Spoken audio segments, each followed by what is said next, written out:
Greetings, educators. Welcome back. Today, I would like to discuss in a little more depth the word wall cards that I use and the chant that goes along with that. But first, I would like to give a thank you to Mr. Paul Wagoski and Mr. Don Potter for posting the original open court phonics system on the internet, which I am referring to today. When you go to the website, just type into your search engine, Original Open Court Phonics Program. Click on the link and you'll see a page that looks like this.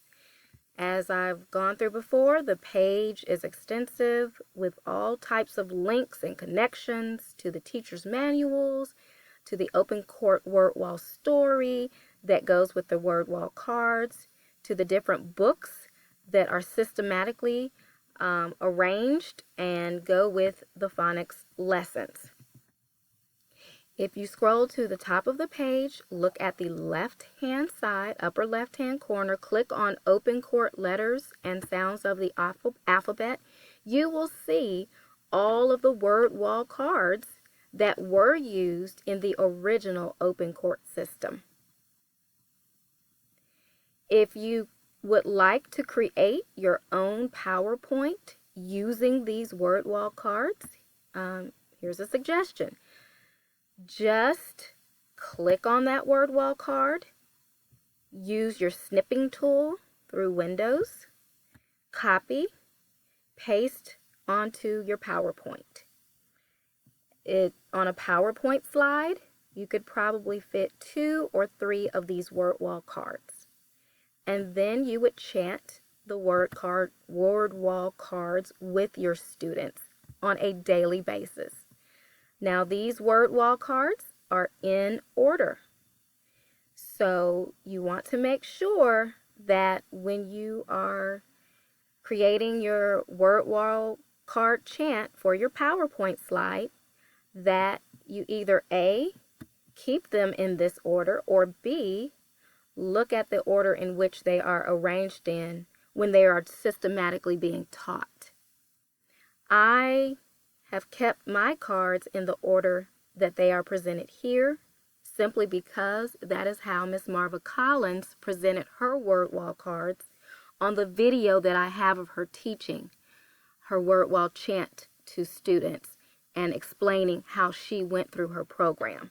So I wanted to stay as close to what Miss Marva Collins said she did.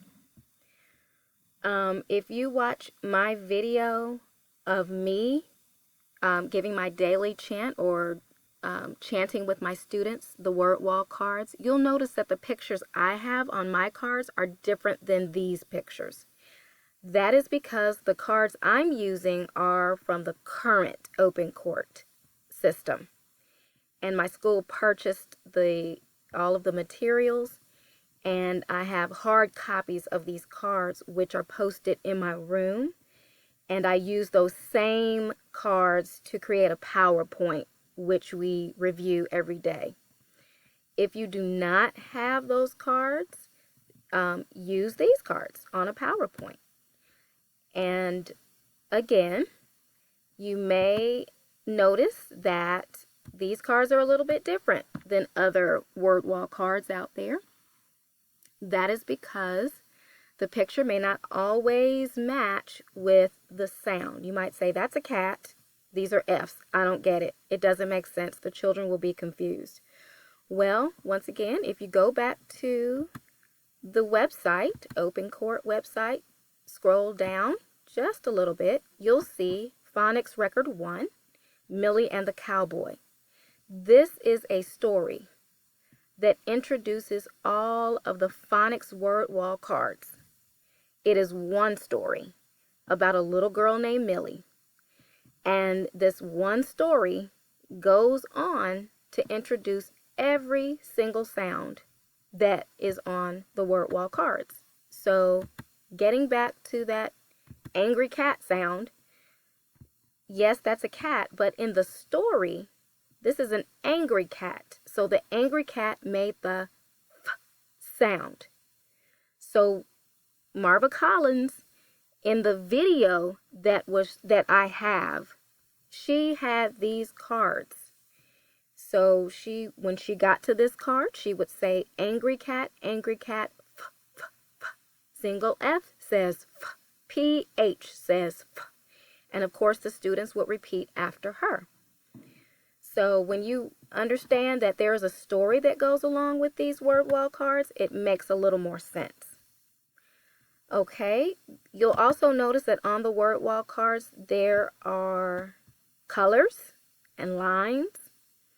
Some cards have their letters on blocks.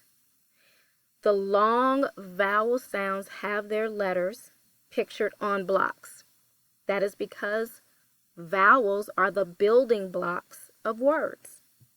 The blank lines simply mean that these are where other letters, other consonants, would be placed in order for this sound to occur in most cases. Now, there are some outlaw words, as Miss Marva Collins used to say, that would break the rules. And she would explicitly teach those words and those sounds within those words based on the video that I have of her teaching phonics. Of course, this straight line is called a macron over the letter A. So that lets us know that is a signal that lets us know that the A says its own name, A. So this particular word wall card, I would say block A, A. Single A says A blank E says A I says A, blank AY says A. So the students would chant after me. They would echo me. Again, my pictures are a little bit different, but this is the same concept. One thing that Marva Collins did was she added sounds to her word wall cards. I'm not saying that Miss Marva Collins wrote on these word wall cards, but on the video that I have, she did add letters to the word wall cards. Because as you can see, ah, broken bat, AW says AU blank says two dotted A says O says AUGH says OUGH says There are more sounds than what these cards have on them that may also make the sound. So if you see that there are other sounds that can be added, like Miss Marva Collins did, feel free to add whatever you need to the cards so that you can completely teach the different phonemic sounds that you will find in most words that help you to read the word better or help the child read the word better. That concludes my lesson for today. If you have any questions or comments, please feel free to communicate with me through YouTube, and I will do my best at answering your questions. I will continue to present videos of what I do in the vein of Miss Marva Collins, trying to stay true to what she was doing. Thank you for your time.